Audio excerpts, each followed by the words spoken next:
Well, the sizzling has already started. We are in the kitchen with two friends that are going to tell us about a fabulous food and wine event that you will definitely want to attend. It's right around the corner. Melissa, you're the head of the Grandtasting, the volunteer head for Boca Bacanal, and David's from Legal Seafood. Note the shrimp.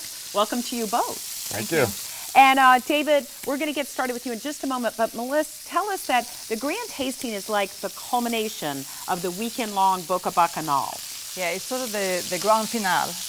And it's an event that is open for everybody, and you come in, you pay your ticket in advance, or you can buy it at the gate.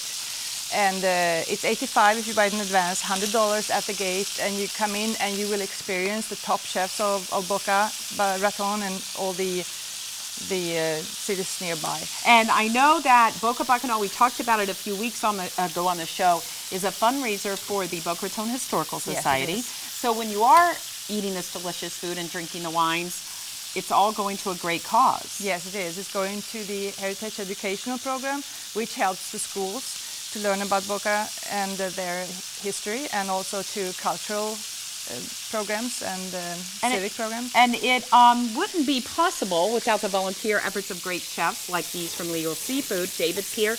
You got us started because it takes a little longer than we have. What is going on in this pan? It smells amazing. Right here we have extra virgin olive oil that's marinated actually with garlic, fresh basil, a little bit of salt, and crushed red peppers. So you're just sauteing it at a medium heat, and it takes about 8 to 10 minutes to cook it. That's why we started off before. Okay. You just sear it on one side. You can see how the color is. Yeah. And flip them over, and they're almost done actually right now, and it's going to be served with the Moroccan couscous. Okay. Which is actually a tabouleh, some cucumber sauce, roasted red pepper, a little crostini, and that's it. Nice and light. And did you already put all these ingredients in? So that's tell actually people, a little touch we of did, cinnamon. I was going to say, is there cinnamon? Yep. So what does that do to the flavor of the shrimp? It actually marries very, very well with the peppers. Really? I've never brings heard the of that pepper heat before. down a little bit. So you put already these red in crushed there. peppers, yeah. Okay. I actually put them in the extra virgin olive oil. Now, if people are trying to make this at home, do you put that all in, what, a day before, you can an put hour them in before? the night before. So you put in the oil, the cinnamon? Not the cinnamon. Not the cinnamon. The red peppers. Okay. The garlic. Okay. And the fresh basil. And you let that all marinate in the overnight, extra virgin olive oil. And again, if you have too much, you can keep it in the fridge. It'll hold for like weeks. Oh, really? No issue, yeah. And then what kind of shrimp are these that you're These are cooking? 1620 shrimps, black tigers. Okay. Could you do it with other seafood, though? If you didn't like shrimp, could you do it with scallops or something like that? You can do it with scallops, you can do it with fish, you can do it with pretty much anything that's seafood, even some chicken if you want. Okay.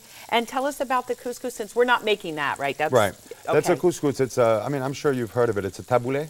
Okay. So it's a cold couscous. All it is very easy. You take couscous, put boiling hot water on it, rub it a little bit with some butter, and let it set, and it cooks by itself. Don't even have to cook it on a stove. Wow. Then you add in there, you can add some fresh raisins, some cucumbers, some fresh mint, which is really nice, some tomatoes. Just mix it up. A little cucumber sauce is just yogurt, cucumbers, and dill, salt and pepper.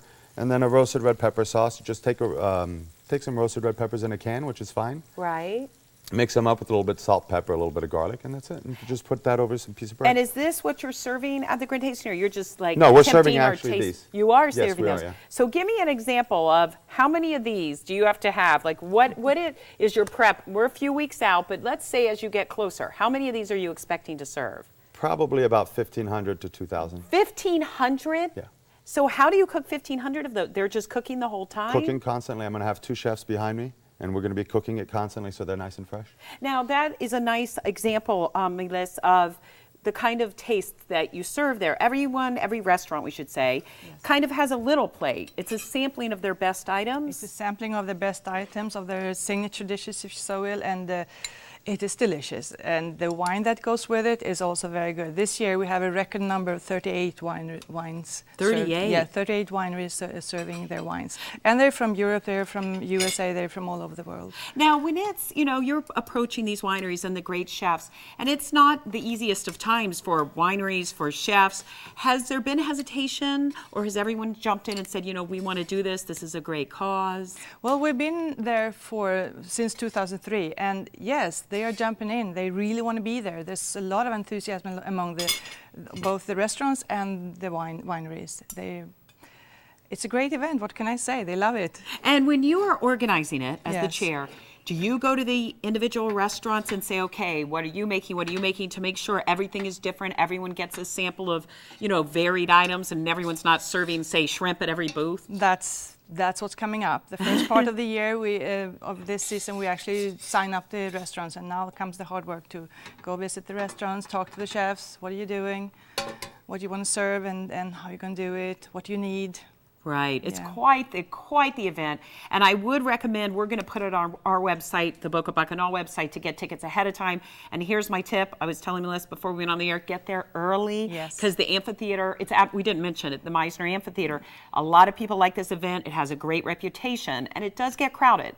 So get there early. Enjoy great food. David, thank you. We get to eat it, but you can eat it at the Grandtasting. Good luck. Thank you. I hope you have a wonderful event. And again, if you would like more information, you can log on to our website. Until next time, we wish you a great evening. We leave you with this extra moment. Good night.